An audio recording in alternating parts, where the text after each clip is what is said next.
going on? You're listening to The Engine on YouTube, not WNTH Radio today. Didn't have the room open today.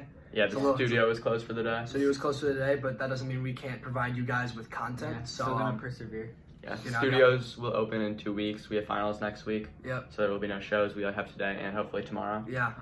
Yeah. So Nick Freeman, tell me what we're gonna be doing today. Today we're doing NFL All-Pro teams.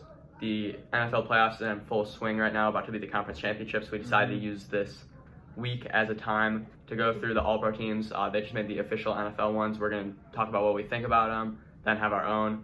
We have a certain amount of positions. Each of us are going to go through it. We're going to do an offensive All-Pro segment and a defensive All-Pro segment. Thank you for listening on The Engine. Yeah, and I think we're going to go Falk, Freeman, then me. Some of it might be agreeing, some of it might be disagreeing. Explain the format that we're doing for the All-Pro. So it's a general team. To make it a little more fun, we added some positions. For example, we have 2 quarterbacks, 2 running backs, 4 receivers, 2 tight ends, 4 edge rushers pretty much, 2 defensive ends, and 2 outside linebackers.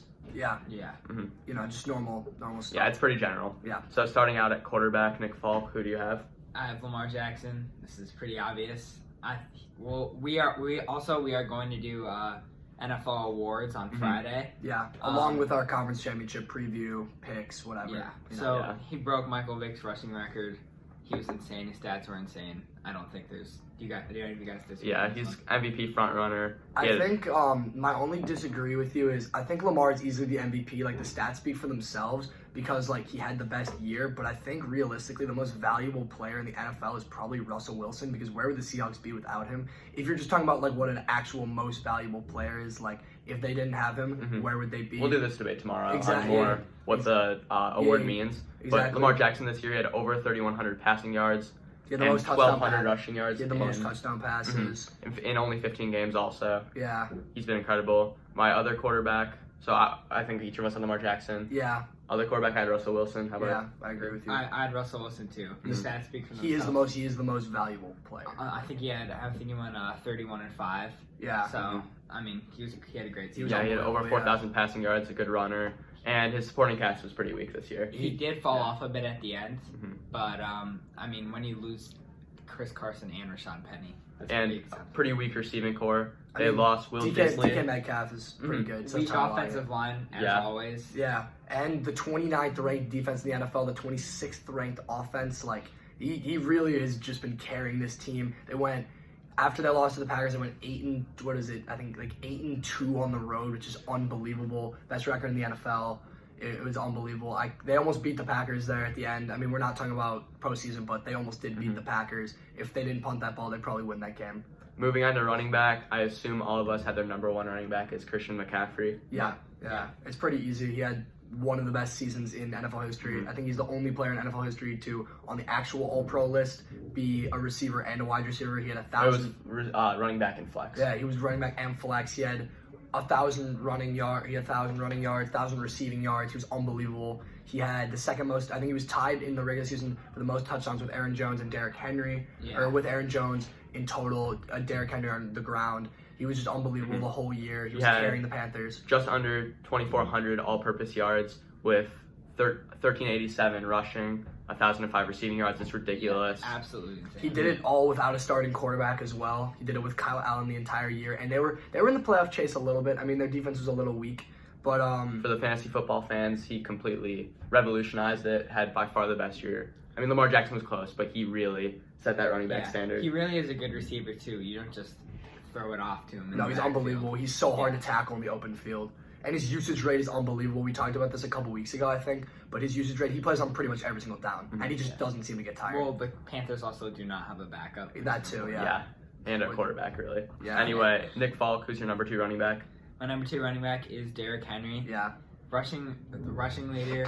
Yeah, I thought you might have... we can talk about it in a second. Yeah, we'll talk about that in a second. But he's the rushing leader. He really put it on towards the end. It's just insane. After, I think, week 14 of last year, his stats are just insane. After that Jaguars game on Monday night. Where he put up, 275, something like that. 4 Yeah, touchdowns. that 99-yard run. Yeah, it's with a great offensive line. He's just he's like a physical monster. Yeah. He's standing He's a specimen. 6'3". I'm not sure how much he weighs. 6'3", 245 pounds. It's a linebacker build, Yeah, pretty almost much. impossible to tackle. There's nothing like in the NFL. I think this is pretty easy for me. For me, at running back number 2, I understand the Derrick Henry pick. I actually went Dalvin Cook. He's been, I think, more consistent than Henry this year. Also, another differentiator is he's a much better pass catcher. Oh yeah, He's- Derrick Henry can no passing stats. He's been huge in the passing game this year. He's had 600 receiving yards.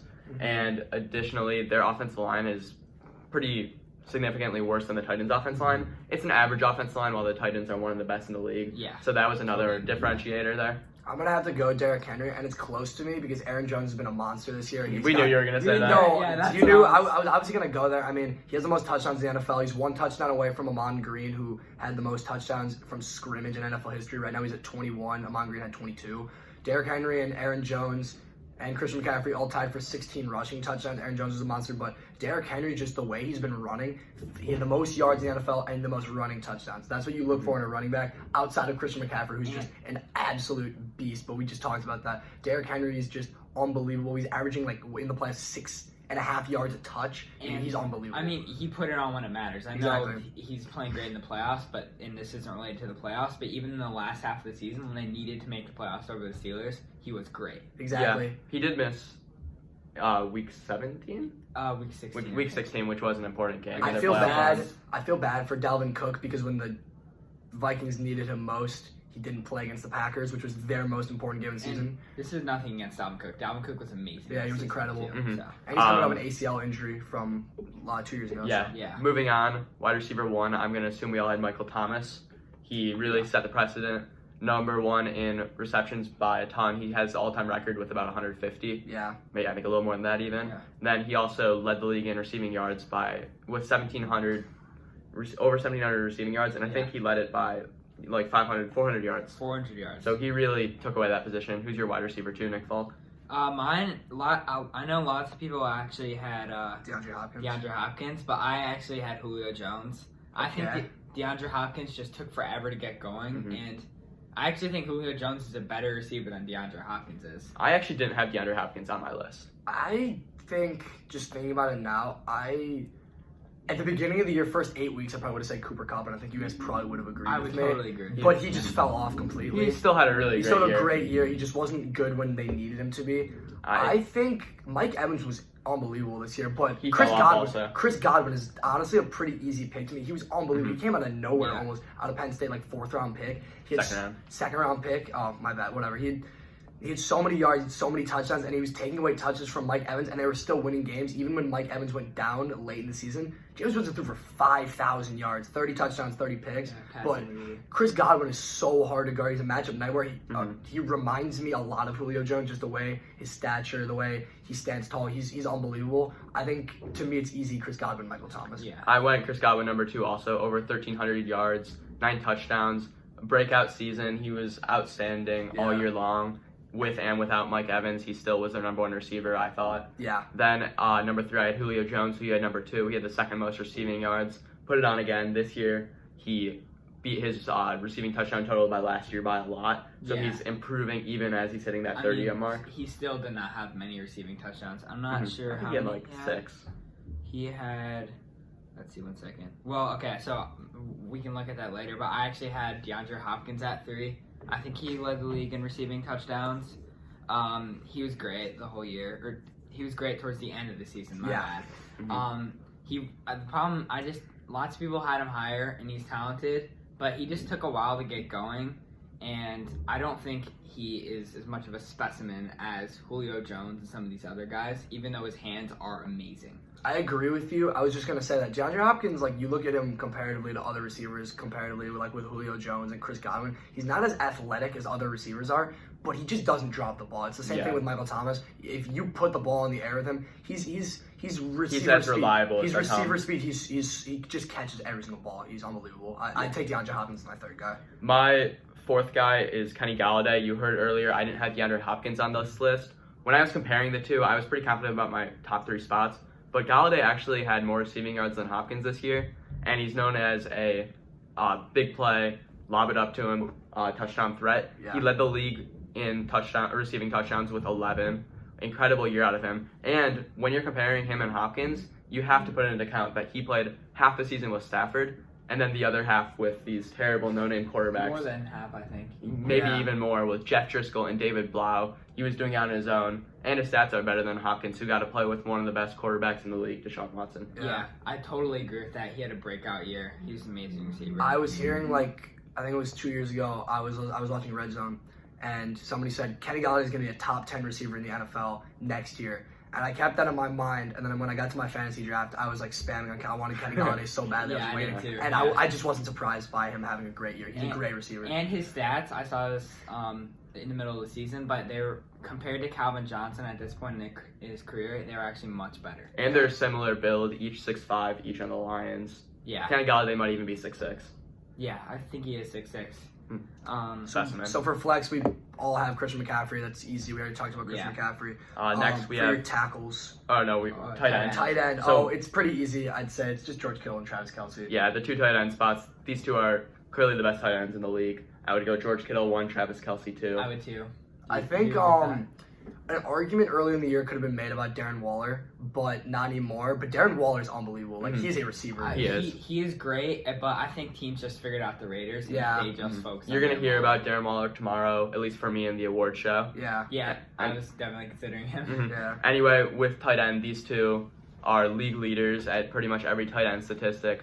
Absolute studs, can catch the ball, block, run after the catch, especially George Kittle in that area. For sure. I mean, George Kittle, he's very injury prone, Mhm. and that sucks for him. Next year, we're hoping for him to be a little more healthy. He might not play on Sunday, which could be a big factor in the game. We can talk about that tomorrow. But George Kittle is still an All-Pro on the normal All-Pro list, and he was hurt for the first 4 games of the year, which is really impressive. Mhm. Yeah, it's really crazy, and both eclipsed 1,000 yards. Travis Kelce had about 250 more, but Mhm. I He mean, played- That's because of the games he he played missed. more games. it's obvious because of the games. I think it's a no-brainer to put Kittle over Kelce at Yeah. this point. Yeah, also, a lot of people were worried when Rob Gronkowski retired after the generation of Tony Gonzalez, Antonio Gates getting old, who just retired, Jason Witten getting old, Jimmy Graham Mhm. falling off. about the tight end position going forward. And I think Kittle and Kelce, the two of them, have come forward and really led this position group to being able to stay relevant and incredible players. Yeah. Now to our offensive line, Nick Falk, start out with your offensive tackles. Okay, so at first I had Bakhtiari actually. I like that pick. Yeah, he's a great pass protector. I mean, he's been great for years. Or Yeah, he's still- he was All-Pro last year. He's second All-Pro this year. yeah. Mhm. He's just a great Yeah, player. he didn't. I mean, I was kind of surprised that he didn't actually make first team All Pro. I was also Ronnie surprised. Stanley. Made Yeah, it was it. Ronnie Stanley. Yeah, they were very close It's for me. close. Yeah. Who's But- your other guy? And then my other guy is Ryan Ramczyk from the Saints. That's an easy pick. Yeah. Yeah, a great run blocker. So and pass I had blocker. Ryan Ramczyk. I think he's given up 0 sacks or 1 sack this season. He's unbelievable. Incredible. Wisconsin player.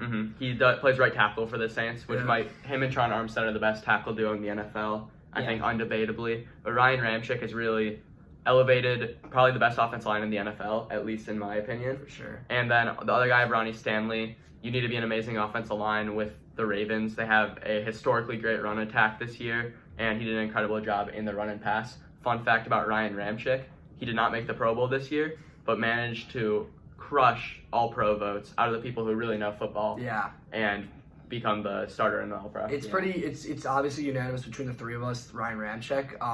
I'm only going Ronnie Stanley over Bakhtiari, and I love Bakhtiari, but it's just the Ravens is the best. The Ravens this year have had the most yards by any team rushing wise, and that just that's an edge. I mean, Bakhtiari is incredible. We already knew that, but Ronnie Stanley's just been unbelievable this year, along with the rest of the Ravens offensive line. They really revolutionized offense, and especially the offensive line. So I think he definitely deserves to be. on. Another tackle who deserves a shout out is Mitchell Schwartz from the Chiefs. He had a great season as well. Yeah. Moving on to guard, Nick Falk. Who are your guards? Okay, so I got Zach Martin and Quentin Nelson. They were the 2 first-team All-Pro guards. I mean, I think they're great run blockers and pass blockers. Do you guys disagree with this? I don't disagree with you. I mean, Quentin Nelson's just He's amazing. he's unbelievable, and he's helped Yeah. Marlon Mack Marlon so Mack is a agile specimen. for a guard. Marlon Mack is a specimen as like a normal running back, but he's transformed him into a 1,000-yard rusher. Like it's not just him, but the play calls around him. And Marlon Mack's just been really good this year and the year before that. Quinn Nelson's a great And player. Zach Martin is a great pass blocker. Yeah. We already knew Zach Martin was a great player. They- Zach Martin's good every single year. This Cowboys offensive line isn't what it used to be, but they still have names like Travis Frederick, Wisconsin center, big guy, former All-Pro, and Zach Martin, who seems to be All-Pro every single year. It just isn't. It's surprising. Quentin Nelson in his second year has already developed into, in my opinion, the best offensive lineman in the league. He's given up I 2 agree sacks with that. in his first 2 seasons. He's an absolute specimen. He's incredible on the run, and he's also manages to do such great things in the pass. My other guy was Marshall Yanda. I was Yeah. between him and Zach Martin. I Yeah. went Yanda because he's on the Ravens. I just gave him that edge. It might be his last season, but he's been underrated his whole career and is an awesome offensive lineman who can do it all. Of course. And who's your center? And I got Jason Kelsey So for do my I. center. So do I. Always reliable. Yeah. All right. I was between him and Rodney Hudson, but I mean, It's Jason Kelsey. He's just unbelievable. Yeah. You just can't get past him. It's pretty much every year. yeah, he's great at pulling. Thank you for listening to The Engine. That's our offensive All-Pro team. We'll be back. We're taking a quick break, and we're going to do our defensive All-Pro team. Please like, subscribe, comment, and thank you. Thank Yeah. you.